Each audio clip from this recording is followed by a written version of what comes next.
Right. இது நீங்க ஓயலாக்கள் 9ஆம் படிச்சா நேர்கோட்டு சார்பின் என்ன நேர்கோட்டு சார்பு y சமன் mx + c. ஓகேயா? m என்பது படித்திறன், c என்றா வெட்டுத்துண்டு என்ன படிச்சீங்க.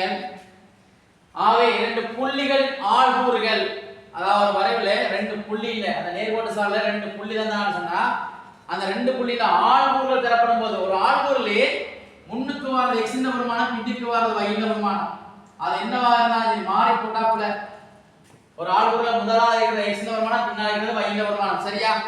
ரைட். இந்த புள்ளியின் ஆள்கூறுலே படித்திறனையும் வெட்டுத்துண்டையும் காண சொன்னா ஈஸியா செய்யலாம். எப்படி? படித்திறன் காண்றது m ன்னு சொல்றது.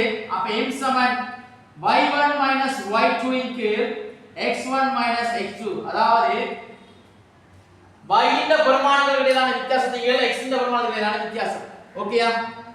முதலாவது புள்ளியில இத முதலாவது புள்ளின்னு எடுத்தா இது இரண்டாவது புள்ளி. ஓகே, அவ்வளவுதான் விஷயம். முதலாவது y ன்ற பெருமானம் என்ன? 6. இரண்டாவது y ன்ற பெருமானம் என்ன? 2. முதலாவது x ன்ற பெருமானம் என்ன? 2. இரண்டாவது x ன்ற பெருமானம் என்ன? 0. அவ்வளவுதான் விஷயம். 6ல இருந்து 2 கழிச்சா 4, 2ல இருந்து 7 கழிச்சா 2, பிரிச்சா என்னது? 2. அப்ப படித்திறன் என்ன? 2.